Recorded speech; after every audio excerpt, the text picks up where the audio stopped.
started about 10 years ago as primarily a farm-to-school program.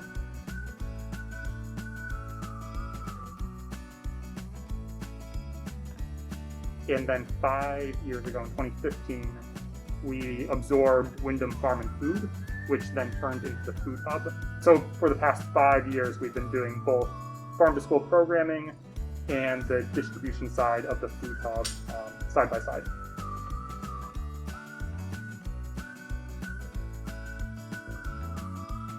We operate at 6 schools, the Bellows Falls, Saxons River, Westminster, Athens, Grafton area, and we run our own in-house self-op independent school meals program. And we feel like it's kind of our mission to make sure that everyone in the community has access to that food through the work that we do.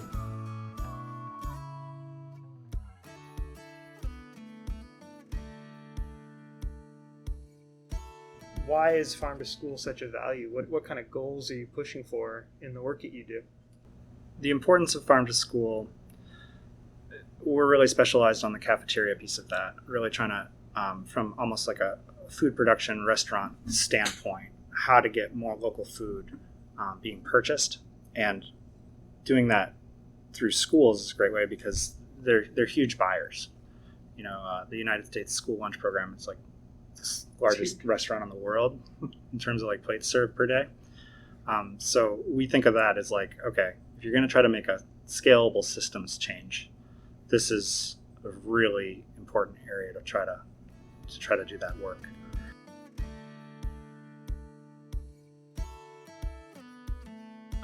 We have a roster of producers that we work with. Those producers are primarily within a 50-mile radius of us here in Brattleboro, but the more time goes on, the more that we're able to bring in some producers and some special products from a little bit farther afield.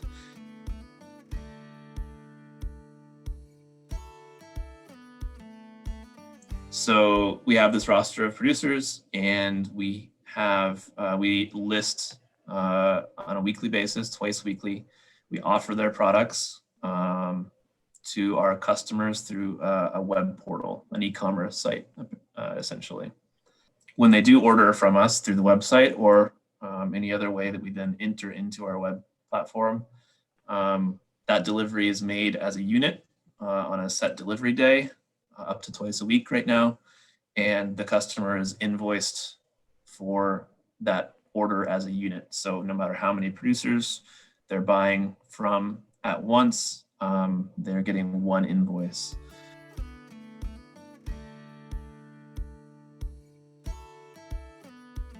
We technically do take ownership of the product, but a lot of the product that we sell on what we call a just-in-time basis.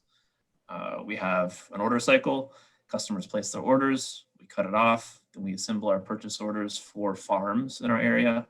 We send out those purchase orders to farms, and they pick, wash, and pack to order on a one-day turnaround, typically 1 to 2 days. And then we deliver that freshly picked, freshly packed product straight to the customer. When it comes to produce to schools, almost all of that is still picked up straight from the farm, delivered the next day. And that's something that we take a lot of pride in being able to do. And I think our customers really value knowing that when they're ordering from the farm that they know that's just down the road, they know they're not getting something that's been stored for days or weeks. They're getting something straight from the farm. What are some of the big Food Connects products that move from the farms to the food hubs to the schools? What do you... Yeah, so there's really 3 main products from the food hub that's being sold to schools. Apples and yogurt are just huge and easy for all schools. And then our 3rd biggest school product is local beef, and that is entirely because of Harley's program. That's where it all starts, is trying to find the products that really are going to work for schools on any scale. And apples for us is easily number 1 because they keep for a very long time. They come, they don't need any really packaging or prep work, and you can get them 10 months of the year. There's really no reason that every school in New England shouldn't be serving apples every day. Yeah. and buying them locally. Right. Because, like I said, they're very high quality and they're cheaper, and there's no downside. And the kids like the smaller apples. Exactly. Just when you're able to find that niche market where, in the grocery store you want the big, beautiful apples, whereas a kindergartner loves a kindergartner-sized apple.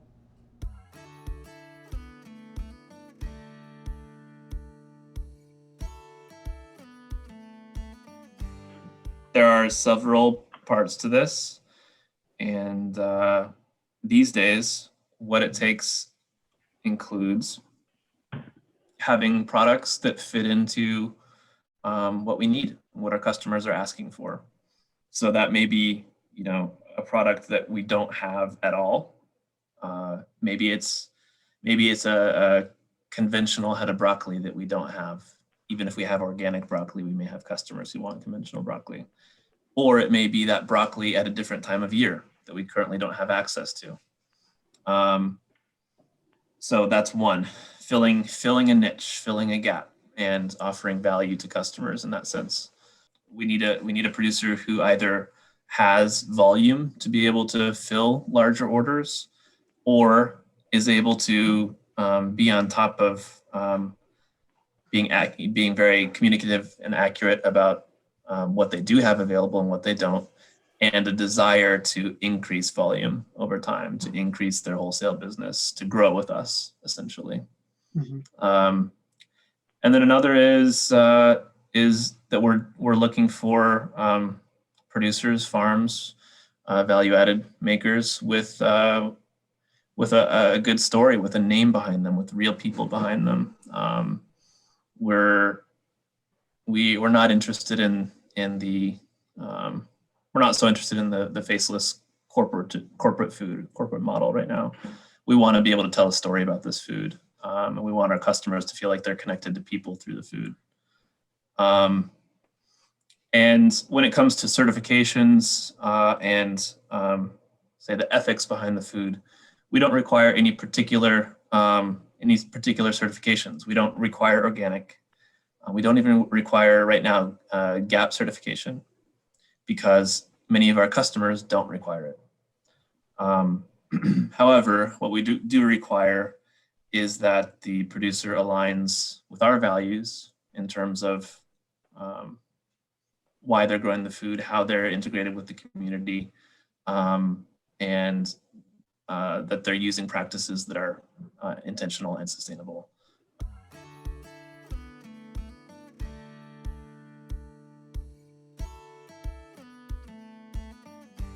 Are you able to move product from a farm that is not GAP certified to an institution, such as a school?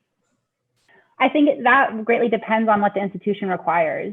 If they say they can only take GAP certified, then we would only be able to source them that product from one of our GAP certified farms.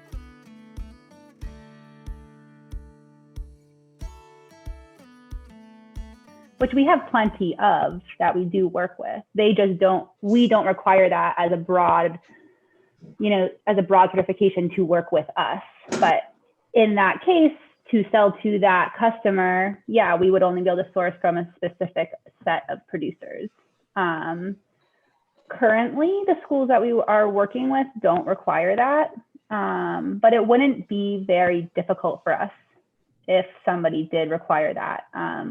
We would have to separate it out in our van, make sure there could be no cross-contamination, and just figure that into our routes in a specific way so that we would be able to, supply that in a traceable fashion to the institution that required it.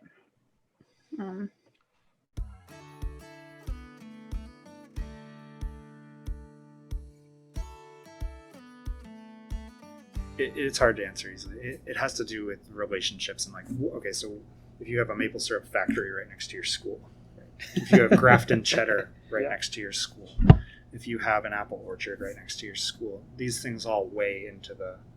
Sometimes you don't have to just buy something at market price. Sometimes they'll cut you a deal, and sometimes that can push you over the edge. Like if you have someone who's processing butternut squash into a nice puree. All of a sudden that becomes much more feasible. Mm-hmm. But at the end of the day, it really comes down to what does your community of students and staff like to eat? what are their preferences? What are their tastes? Finding those things that are universally liked, or at least such perfect products like an apple that we need to make them universally liked. It's hard. It's hard to figure it out. For sure. And it can be a perfect product, but then the USDA foods is covering it that year. So individually quick frozen blueberries from Maine, you can get it for free from the USDA. Okay, sorry, farmer. Like, I don't care how good your blueberries are. I don't care how perfectly you processed and packaged them. You can't do it. Yeah. The way that people can figure out what's going to work for their school and their farms is really just those relationships and that communication, so that I can be like, hey, watermelon, yes, blueberries, no. There's never going to be a one size fits all.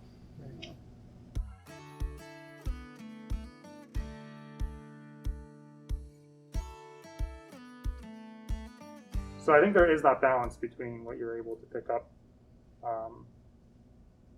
on an individual basis. But then once you hit that threshold, because there's going to be a threshold for any program, as to how many of those individual relationships you're able to manage. Yeah, I've always sort of thought about it as sustainability and all the layers to that word and that concept.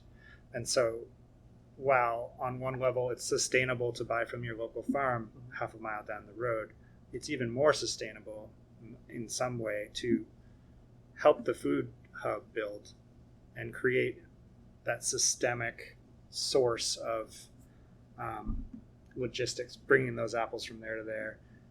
You don't always want to be texting your farmer, interrupting what they're doing. Hey, can you bring me a case of squash? Having someone who's set up to do that, and then they build and grow, and then they can provide that service to other people. We all sort of see that as part and parcel of sustainability. So while direct relationships are great, and we do have them and we love them, we at the same time, if a farmer wants to start selling their product to Food Connects, we're happy to pay a little more to have you all deliver it. And sometimes that's what's best for everyone. Correct me if I'm wrong, but the impression I'm getting is that instead of you managing, I'm going to make a number up here, 50 different farmer relationships, you can manage half a dozen and let Food Connects pick up the other 30. Yeah, that's a great way of putting it.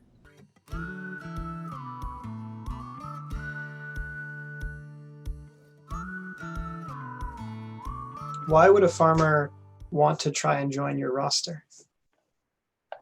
I would say that aside, one of the main reasons that farms do want to work with us is that they feel ready to expand their wholesale reach. By plugging into our system, by plugging into Food Connects, they're accessing 150 plus customers all in one go. Those are relationships they don't necessarily have to build one by one. So at a very high level, that is the main interest, is in finding more markets. But we do have many farms that have come to us and that do come to us because they know how closely tied in with schools we are, because they know that we're a nonprofit actually, and we run a farm to school program within our nonprofit that functions side by side with the Food Hub. They know our track record when it comes to facilitating sales from local farms and producers to our schools in the area. And they value that. They really want to they want to play a part in fostering their kids' health and in fostering the community. And we often seem like and are the most direct route into those cafeterias and into the classrooms. So we're really lucky. We have producers we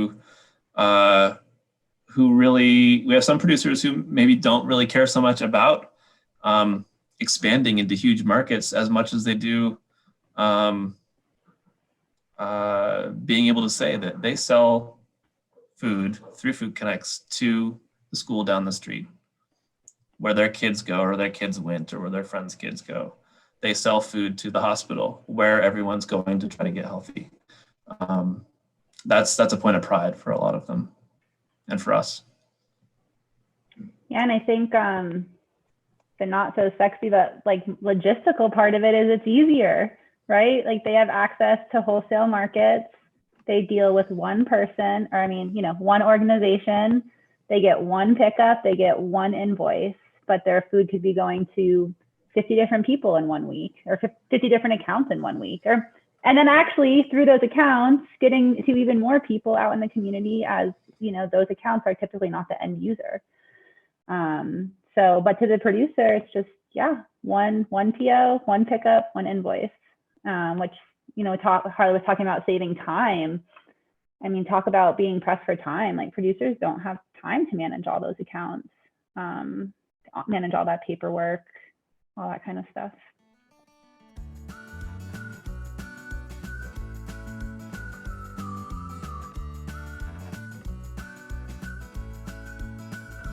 First, work with a food hub or distributor, and that unless a school or the schools that you have in your area that you have in mind have some kind of renegade champion or have a food service program that is unconventional, it can be difficult to sell directly. So find a way to plug into a supply chain that's already working. Identify a couple products that you make especially well, that you grow especially well, that you're able to grow at a larger scale, that you're able to grow at a lower price point, because when it comes to school sales, it's no surprise that that price point is one of the key ingredients, one of the key factors. It's really about empathy and perspective taking. Like, if you want to sell to schools, you have to take the perspective of the people buying it. Build that relationship. Get to know what's going on in your school movement program. Get to know what they're working with, what their environment is, what kind of resources they have in the kitchen, what their team, community support. Try to see what they're seeing, so that you're not trying to just sell them what you want to sell them, but you can almost kind of do a little of their work for them and be like, hey, I have this thing, I think it would really work for you. Think creatively. Mm-hmm. Many schools are looking for ways to get their hands on reasonably priced produce that has had some pre-preparation done. So some lightly processed vegetables, for example, some carrot sticks, mm-hmm. Apple slices, diced potatoes. So whether or not you as a farm can do that on farm, maybe there are partners in the area that do have facilities to help with that, and you can partner in order to produce, say, bulk boxes of diced potatoes that would really fit well into the school cafeteria needs. And I'm gonna tack on to that, Alex, just in terms of partnership. Like, look to people to partner with, because you don't need to do it alone. There's a lot of people that want more local food, and they just might not know how to get it. So on both sides of the equation, right? Like, you want to sell more local food. There's probably a school purchaser who wants to buy more local food, but we just need help to make that connection. So ask for help, look for partners. There's a lot of good people out there that want to help with this stuff. And I think especially right now with COVID, it's exposing a lot of cracks in the system, and people need alternative ways to get food. And like, now's the time to create some of these systems that, hopefully they take root and last beyond all this. In the school lunch world, it's a world of pennies. Everybody knows these things. Everybody says these things. You don't have a lot of money to work with. It's not like the restaurant world at all. I mean, you're talking about $3 for a school lunch, and half of that has to go toward things other than food. So you don't have much more than $1 per plate. It's very tight. And a lot of people can just focus on that and say, like, okay, I only have $1.50 to make this lunch today. And so what we really tried to do is do some macro view of that. You talk about the ground beef and how that's not the norm in this area, and it's not, because it's $5 a pound, and that's a lot. But if you take a macro view, you can instead of just focusing on one day at a time, you can be like, okay, if I do beans this day and I do pizza this day, then the average of the three, with I do ground beef the third day, those three together actually average out to something that's feasible. Plug into conversations that are happening in your county, in your state, around school food. Go to conferences, attend meetings, get on Zoom calls. But the more that you understand about the opportunities and challenges and constraints that are specific to your area, the more you're going to be able to, the more prepared you will be to identify what kinds of products and what kinds of efforts really are going to pay off. Again, you can discover more secrets when you start to learn this language of school luncheon, like what credits through USDA. They have the food buying guide. I mean, look into that. If you're a farmer, make an account and just start studying the food buying guide. You will learn the language and you will learn the secrets. Like, there's all these multipliers, and chicken breast is only 80% of its weight. And know that no matter what, no matter how well prepared you are, getting into some of these accounts can take a long time. I mean, especially if you're working with a school or a school district that does that handles all their food service through a food service management company that has a lot of red tape. There can be quite a process. And the process would involve, probably at the least, being involved in a bidding process, hopefully via a food hub or a distributor. And at the very most, it could involve something as deep as forward contracting for a product for a whole school year, and all of that can take time. On that note, be open to production planning, be open to forward contracting.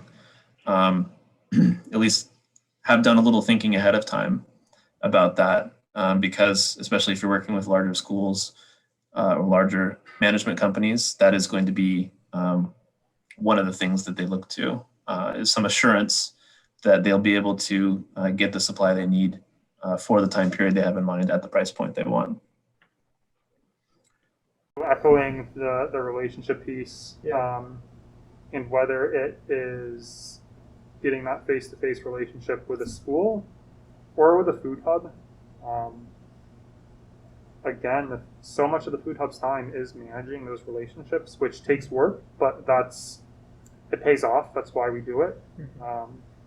And as soon as you're able to have that more personal connection with someone that isn't just purely business, these conversations, I think, come easier. And so you can go a little bit deeper down and start figuring out and pulling apart what's going to work, what's not going to work. And so I would just say, investing in those relationships early on and recognizing that it's part of the process and it's a worthwhile part of the process. Totally. Not every school is going to be in the same boat. Not every school is going to be ready. And their readiness depends on a lot of things. It depends on the budget for that school or for that district. It depends on whether that food service management is run independently or run by a company. What are the values and the ethics and the ethos of that management? Does the school or the district have some kind of local food or food visionary, food champion as part of it, either at the head of it or part of the decision-making process? A lot of the success that we've had has been thanks to those champions, really, that are bucking trends and that are really pushing boundaries and figuring out ways to bring in food and to try things out that otherwise might seem a little bit unrealistic. And know that some products just aren't going to work. Some products are either too esoteric or just by virtue of how they're produced and where they're produced, they're too expensive. That's one of the hardest parts of the whole process, is first identifying and then coming to terms with the fact that this product is not realistic, and it's worth looking for another opportunity more than it is beating your head against the wall on this one product. So with our schools that we sell to, I would say that the spread of products that we sell is relatively narrow. And that's because we have producers in the area that do some things at scale and do them really well and are able to offer a good price point, and we're able to offer a good price point. And then other products we just can't. So we always want to see more products and more diverse foods going into schools from local farms and producers, and we're always working at that. But we know that we have to start somewhere simple. We have to start with those wins and build on them. I think one other thing I've noticed along the way is that even a small win is still a big win in a school. So like if it's a new account and say they can only switch their yogurt over to ordering through you, that's still a really big deal.